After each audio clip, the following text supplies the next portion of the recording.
某部分金牛座的朋友们，你应该是承担过多的责任，或者是比如说你承担的这些责任却没有办法得到你相对应的这个结果。你不要一直害怕说我付出的东西会不会又像以前一样付诸流水，然后我又要走到一个很黑暗的世界里面了哈。你一定要把这个心态放下。你第一个月要加强的思维观念就是说，把你想要的世界先做一个清楚的分析，想要获得、想要能够调整的这个相关状况人数，你在哪里没有做到一个适当的平衡？你要相信你自己是有力量，能够去跨越这些恐惧，然后能够去挑战这些担忧，能够放下这些过多的思考。在第3个月，你发现你内在有一些情绪，有一些感受，有一些阴影，有一些这些你的过去，或者是有一些你没有办法跨越的坎，你呢要先去找出来，到底是什么样的东西把你困在这里。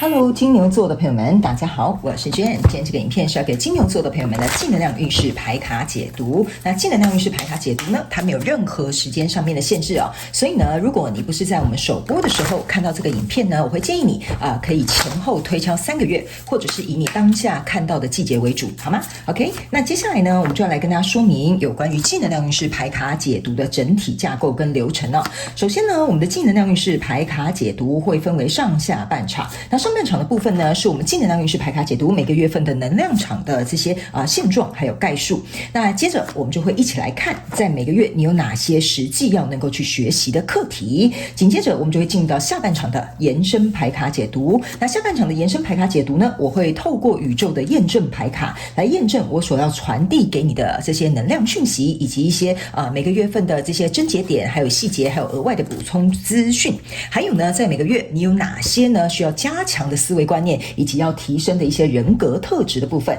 还有呢，宇宙希望你在每个月要练习哪些实际的行动。最后呢，我们在延伸牌卡解读的最后我们会用这个宇宙跟天使传讯的部分来听看看天使跟宇宙有什么样的讯息，希望透过传讯者我以口说表达的方式来传递给我们这个金牛座的朋友们，好吗 ？OK， 好，那我们就话不多说，准备进入到你的这个能量运势牌卡解读哈。等我一下哈，因为这边还有一张牌 ，OK， 他们叫我直接切牌就可以了 ，OK， 好，那就是这一张。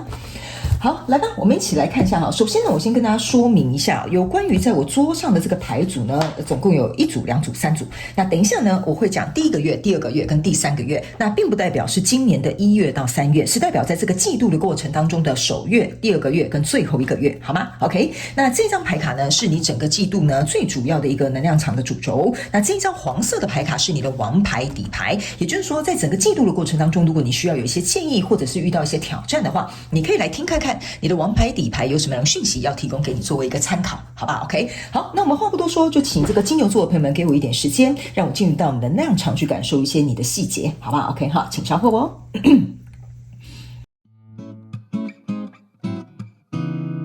Hello， 大家好，我是Jane，非常感谢所有愿意在影片下方留言反馈以及按赞分享的观众朋友们，因为有你们的支持，才会有我的存在。所以如果呢，你还想要收听更多不同、多元、丰富的精彩内容，请你一起来收听我的主题广播节目，以及订阅我的电子报，就会收到最新的第一手消息。那如果呢，你还有其他的问题，也欢迎你点开影片下方的资讯栏，就可以找到所需要的答案。接下来就让我们一起来收看今天精彩的影片内容吧。OK， 行，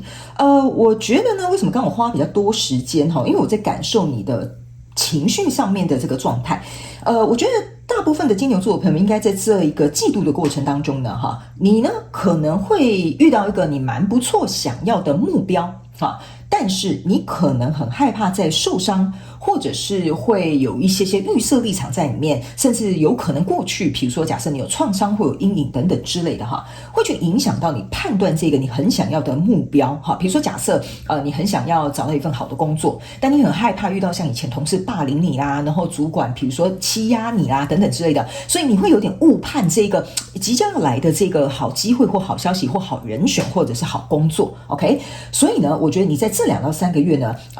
就是内在的这个情绪这个紧张或担忧会比较多一点点，但你只要跨越这个关卡，其实我个人会感觉哈，这是一个蛮不错的一个季度，可以让你第一去了解你自己，第二让你很客观去看到事实，第三这个好的机会也会进来，好不好？所以我们一起来看看这3个月你要学习什么，然后会有什么样的状况，然后呢有什么样的细节，我们一起来看。 OK 哈，来，首先呢在第一个月份的时候呢，你抽到的是钱币7，抽到的是隐士牌卡，抽到的是圣杯1。这3张牌卡在你的第一个月份能量场我个人会有一种感受就是你可以注意看这个钱币7它是这边有1、2、3、4、5、6个钱币已经挂在树上了。那这个人呢是准备要把这一颗从篮子里面拿出来挂上去，然后这个是一个隐士牌卡，然后这个是一个圣杯1。OK，我会觉得这张牌卡给我有一种感受，就是说呢，在过去就是在这个月之前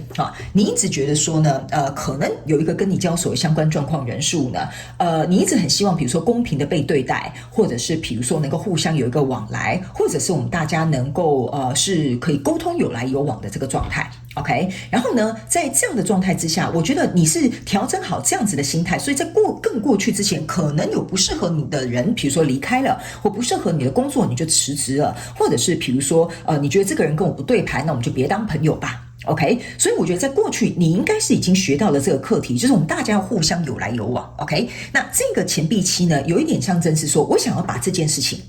能够去像是我的原则啦比如说我觉得做朋友要有原则嘛或者是亲兄弟明算账嘛，或者是这个工作要有赏有罚嘛。 OK， 所以你希望在这样子一个保持像是平衡或者是互相这个状态下，你想要去增加这个观念或这个原则，或者是这一个你的想法能够让它实现得更好。 OK， 所以呢在这里你打算把这个钱币挂在这个树上面。 OK， 我希望看能不能有什么样的方法可以做得更好，然后呢可以让我实现这个理想，或这样子的相处方式，或这样子被对待的这种我觉得比较公平的这种状态。OK， 所以这个隐士牌卡在这里呢这隐士牌卡很有趣它是在大白天去提着一个灯笼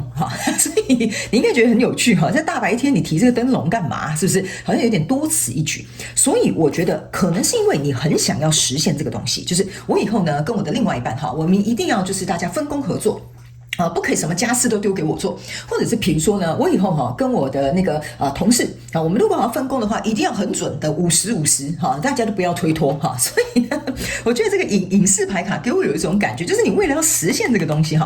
有点像是多此一举。你拿着一个灯笼一直在那边照这个是不是正确的人选？这是不是好的工作？这是不是一个好的对象？所以呢，你频频的会回头看就是你很害怕落高就是你很害怕，比如说自己判断错误啦，或者是选择错误啦，或者是找错工作跟对象啦，所以这个隐士牌卡给我反而有一种很滑稽的感觉。所以它没有隐士牌卡的这种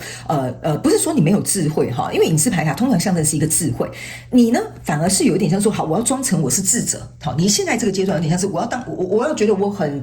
就是很轻松，我是一个智者，我已经知道这是怎么一回事了反而呢你自己内心反而有点滑稽感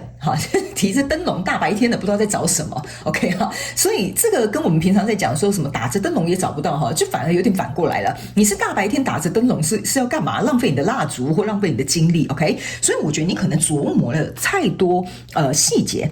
或者是呢可能因为过分的担忧，或者是太想要达成这个理想了，导致于你在这里有点过分小心谨慎了。 OK 那来到这个圣杯1呢，我会觉得你看这是一个圣杯1，然后有一个手捧的这个圣杯，然后中间有一朵花打开来。OK，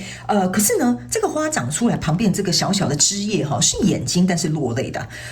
我不得不说，你为什么会这么小心谨慎，或者有点小心翼翼，或一朝被蛇咬，10年怕草绳就是说，以前你把这个圣杯端出去给别人的时候你得来的全部都是这些落泪的这些东西。落泪，比如说失望啊，或者是别人不领情啊，或者是别人没有看见你的忧伤啊等等之类，你们可以自己去放进去你们自己的这个形容词，也可以放进去你们现在对照的这个生活场景或者是相关状况人数。 OK 所以正是因为如此呢，我觉得你就会变成是过分小心翼翼，为了去达成这个理想，为了保护自己，或者是为了能够去觉得说我不要再吃亏等等，不论你的原因如何，我觉得在第一个月份呢，你是属于一个比较紧绷的状态。但是我也不得不跟你说你这个钱币7的这个想法呢，其实呢帮你吸引来了一个还不错要让你真正去面对的这个机会。为什么会这样说就是这边呢，你在第二个月抽到的是一个钱币骑士，还有一个国王牌卡，还有一个宝剑7。你呢？刚刚想要投入的这个钱币7，下一步走就是走到钱币8嘛。那钱币8终于好，老天爷实现你的愿望了，或宇宙实现你的愿望了，终于找一个人骑着这匹马，带着这个钱币要来跟你共创钱币8了。意思就是说，他是一个可能有潜在性的发展对象、工作机会，或者是恋人，或者是比如说你一直想要达成的这种好的合作模式。所以这个人进来他还带着这一只黑鸟 ，OK 哈，这只鸟呢，其实呢就是你刚刚圣杯1这种我在左边，你在右边，好，我们是互相对称的一对。那这个人他其实也想要带着这个圣杯来灌溉这个你所跟宇宙许下的这个愿望，所以他是骑着马过来的，他也带着他的鸟来，也带着他的钱来，算是这个叫做什么聘礼还不错啦哈。所以呢，他在前往的同时呢，你可以注意看这个国王他穿的这个衣服他只穿了一件4角裤但是他上半身没有穿衣服，所以呢，你很害怕这个人有一点像是我们这样讲就是国王的心意就是只有那个很诚实的小朋友才会说国王你怎么没有穿衣服 ？OK， 你很害怕说你是不是没有办法看清楚真相，或者是像以前一样。就是比如说在这里，你曾经因为不公平的对待，或者是帮对方找台阶下，或者是在这段感情当中受挫，好，你都不愿意去面对真相这件事情。我觉得在第2个月份，因为这个交手的相关状况人数进来了，所以当他进来的时候，你就开始意识到一件事，不行，这次我要保持就是很客观理性的方式去看待这个交手相关状况人事物 ，OK， 我再也不要被这个大家的这种蒙骗，或这个人给我 PUA， 或者是比如说这个老板一直给我画大饼这种状况我绝对不会再发生了。OK， 所以当这个人进来的时候，你的心态有点像是一个备战的状态然后来到这边呢，这边是一个钱币7，钱币7下面是一个对不起，这是一个宝剑7。那宝剑7这边呢是一个4支宝剑在这里。然后呢，3支宝剑在这边 ，OK， 然后你在这边练吞剑 ，OK 哈？为什么呢？因为这3支宝剑，你为什么要把它吞下去？就是你想要把过去的这些伤痛、失望、背叛或不公平、不合理的东西呢，你想要把它吞下去。OK， 你想要装作不在意 ，OK 哈，然后呢，我不是说你假装不在意，然后都觉得是都没有关系，意思是说你想要把那一面先收起来，不要让这个交手的相关状况人数发现。然后这张表演桌子下面是一个宝剑4，所以你有点像是说，好，我呢这边有个爱心好 ，OK， 这个呢有点像说我呢要先把我的心思藏好。不要让对方知道其实我可能很喜欢你，我很想要这份工作，但是我要小心翼翼的去评估，这是你第2个月的心理状态 ，OK 哈。那来到这个第3个月，这边呢其实是一个宝剑国王，还有一个宝剑3，然后还有一个圣杯9 ，OK， 这宝剑3加宝剑国王呢，其实呢说实在就是宝剑4，也就是这里，好，你这个在蹭的这个桌子下面的这个宝剑4，而且你可以注意看，这边是一个爱心，这边是一个爱心，你为什么刚刚我会特别他们请我跟你解释说这3支宝剑你要吞下去的原因，就是说呢，我绝对这一次我不要再被蒙骗了，或我不要再当一个什么便利贴小姐或一个被别人发好人卡的人了 ，OK 好，所以在第3个月的状态呢，我觉得呢你会蒙着你的这个自己的嘴巴，拿着这个宝剑这个宝剑就是象征是说呢，我不想要进入到这个宝剑3的一个状态，所以呢，你看你还带着一个这是什么守护神兽是不是 ？OK 哈，你呢开始愿意往前走。去探索一下，去感受一下这个跟你交手的这个相关状况人数，就这个还不错交手相关状况人数能不能满足或达到你想要的那个要求，或者是你想要的标准，或者是想要被对待的方式 ，OK， 或者是比如说他给你的条件合不合理？所以我觉得你在这3个月呢，其实会拖蛮多时间在那种你来我往或者是比如说左思右想的这个状态。为什么呢？因为我跟你讲你很多牌卡都是宝剑的。OK 好，然后呢很少有那种就是那叫什么权杖 OK， 就是说你的行动很少，你的思考很多 OK， 然后你的圣杯呢只有1杯那这个圣杯1加圣杯9其实加起来是圣杯10，也就是说为什么我会跟你说你在这边其实你很想要递出你这个圣杯，你想要让别人知道我是一个好的伴侣，我是一个好的合作伙伴，我是一个好的员工 OK， 但是要怎么样从这边加上这个圣杯9来符合这个圣杯10，这个人到底是不是你心中的圣杯10，这个就我觉得可能要到下一季你可能跟这个人相处或跟这个工作开始磨合之后才会清楚，所以我才会说我刚前面花比较多时间是我在感受你内在的情绪，你思考很多但你行动很少 OK 哈，然后呢，你钱币的这个状态呢，我觉得也还没有走到圣杯，对不起，还没有走到钱币10，OK 哈，所以呢，我觉得你整体季度来讲呢，来这边有一个宝剑5，哈，那我们刚刚有讲哦，你这边其实是有一个宝剑1，然后呢这边宝剑3，然后这边宝剑4，然后这边有一个宝剑5，OK 哈，然后呢，你可以注意看一件事情，就是说你在这所有的牌卡当中缺的就是宝剑2，宝剑2的意思是说，我现在不要做决定。我也不想冲动做任何的决定，所以这些过程当中都是你会害怕说我会不会再一次去被遭遇背叛，所以你注意看哦，这个在你手上的这一只眼睛啊，它这次是没有落泪的，而是把它的宝剑伸出去，好，就是像这个指甲一样，把这个宝剑伸出去，搞清楚对方的来历到底是什么，所以你会花比较多时间在分析、在思考、在琢磨、在观察。OK， 所以这大概是你这整个季度的能量场。OK， 好，那接下来我们来看一下，如果是这样子的概述，在每个月份可能是这样的走向呢？那我们需要在这个状况当中去学习什么样的课题？好吧，我们一起来看一下。OK， 好，那呢，关于要学习什么样的课题，我们等一下在下半场的延伸牌卡解读呢，我们也会用宇宙牌卡来再一次去验证有关于我刚刚所说的要传递你的这个每个月的这些能量场上面的一些细节跟症结点，还有额外的补充说明，以及呢，如果遇到这样的课题跟考验的时候，我们要用哪些思维观念跟人格特质，还有要能够在每个月付出哪些实际行动，去做到你比较想要的这个理想，以及最后我们会用这个宇宙跟天使传讯的部分来为这个金牛座的朋友们传递一下看看天使跟宇宙有什么样的讯息，希望透过我传递给你。我们也会在下半场的延伸牌卡解读来进行，好不好？非常精彩的 OK。 好，来我们一起来看每个月份你要学习什么样的课题。首先第一个月，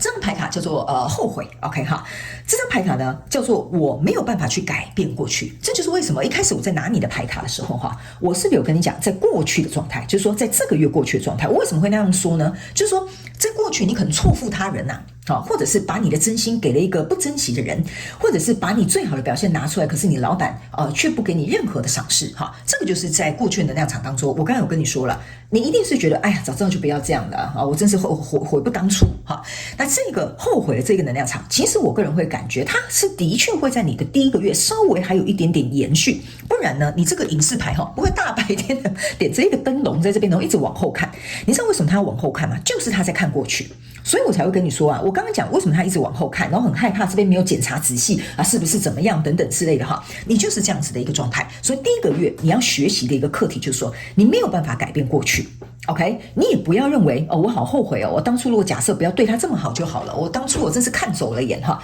这些都不需要。你第一个月要学习的一个实际课题，就是要告诉你自己一件事情：如果没有这些后悔，怎么会让你现在能够无怨无悔的再一次去学习相同的课题，或者是面临相同的考验？因为你要有这些后悔，你才知道说接下来我要做什么对我来讲才是适合的，或者是比如说接下来我要怎么样做选择，这个对我来讲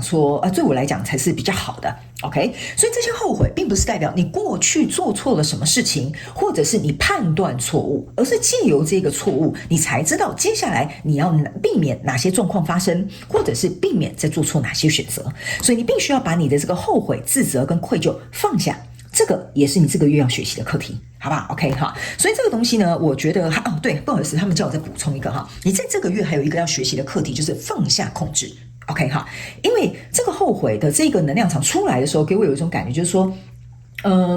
如果假设我不想再创造下一个后悔，那我接下来就很有掌控权啊！我这个绝对不能做错，我这个绝对不能有失误，所以你会变得是很控制哈，就变成一个像 control freak 这样，然后可能也会因为这样给自己很大的压力。所以这个东西你要放下你也要练习，不要过分的控制，然后不要过分的给自己太大的压力，好像很害怕兢兢战战，这个错误会不会就是全盘皆输啊？我这样子是不是又做错决定，然后又营造了另外一个后悔？这个也是你这个月要学习的一个课题。OK， 好，来，接下来呢，第二个月你要学习什么？这个呢叫做你会拒绝。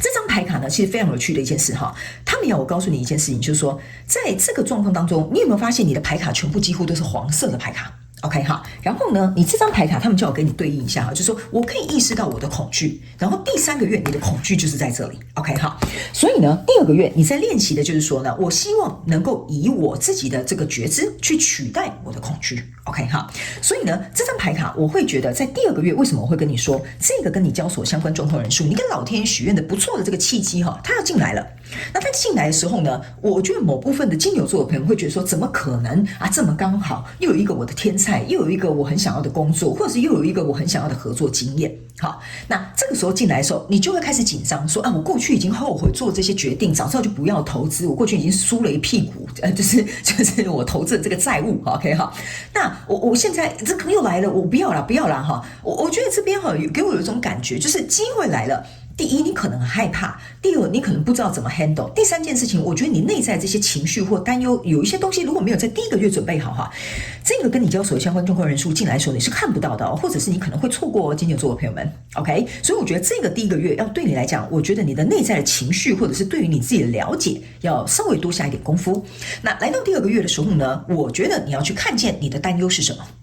这个就是你这个月要学习的课题 ，OK 哈？你可以去意识到说啊，我好害怕，为什么我现在心里会有这个情绪哈？这个觉知的意思就是说，好，我之前投资失利，第二个月又来一个还不错的投资机会 ，OK 哈？那我到底要还是不要 ？OK？ 你就去觉知一下，为什么你会犹豫这个机会 ？OK？ 原因是什么呢？是你真的没钱吗？还是你真的没办法承担风险呢？还是你很害怕又有去无回呢？或者是你会不会害怕说这样子投资下去又跟上次发生一样的事情呢？所以你要能够有机会去觉知、去感受这些东西，不要去否认或拒绝这些东西要带给你的讯息，就是这些情绪、这些事件、这些人事物要带给你的讯息。所以这张牌卡就是要你在第二个月是要用一个很深度的观察力去察觉你身边的这些交手相关状况人数，他们让你来指出你的恐惧是什么，你的担忧是什么，你为什么不这样做的原因是什么，你才能够更加的了解你自己。这也是为什么我在开场的时候我会告诉你，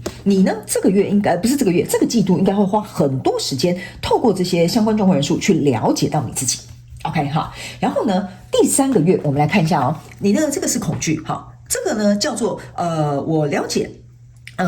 怎么说呢？我可以用这个爱的能量哈，有点像说，我可以用爱的能量去解决所有相关的难题哈。我就大概稍微告诉你，这个能量场有点像是这样的一个感受哈。这个恐惧呢，你注意看啊，它这一张牌卡虽然是黄色，就是我刚刚跟你讲嘛，你的底牌几乎都是黄色、橘色的。这张牌卡很特别 ，OK？ 这边呢是一个紫色的能量场，这个意思就是说，你第3个月在学习的课题，就是要跟你脑袋里面的未知的这些场景，或你脑袋瓜哈，想很多恐惧的这些场景哈，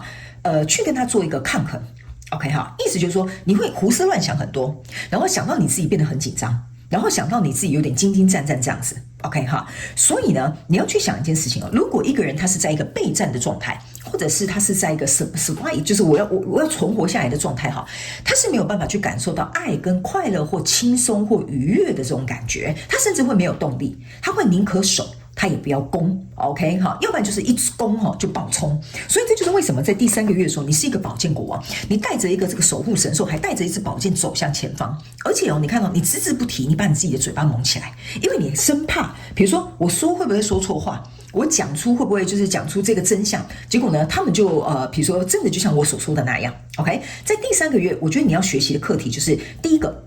我觉得你要能够跟你脑袋这些活动去抗衡哈。你如果是一个 overthinking 的人哈，就想太多的人，你一定要想办法让你自己的情绪冷静下来。不管你去做什么样的活动啦、练习啦、运动啦、舒压啊、释放都很好。好，这是你这3个月要学习跟你脑袋的位置去做一个抗衡。第二个课题哈，我个人会感觉啊，在第3个月，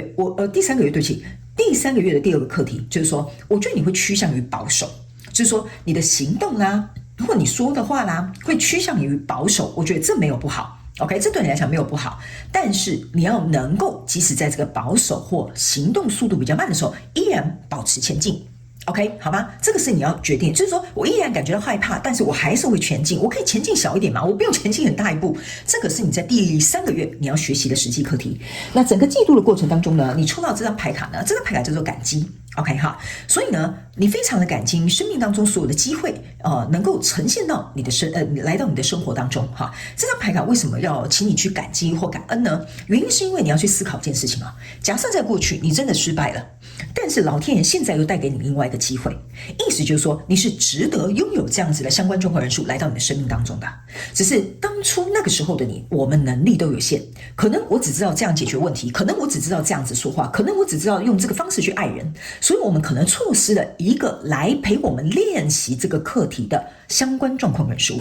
所以这个第2个月要即将进来的相关状况人数，就是要告诉你，老天爷不会亏待你的哦！我现在全身起鸡皮疙瘩啊，金牛座的朋友们哈，这就代表这个能量场是很畅通的，就是说你不要担心错过了第一个机会，第2个机会你就不敢再踏出去了。第2个机会才是让你真正能够知道说，好，那我要展现自己，我要如何去珍惜，我要如何去建立一个健康的界限，或我如何要去跟对方说出我心里的想法，这些都是你要能够去感激过去这些事情，让你在现在这一次新的机会能够拥有更好的表现，或者是拥有更好的人选，或者是拥有更好的处理方式。这个就是你整个月份的过程当中你要能够去学习的东西，好吧 OK， 如果你没有办法看待你的生活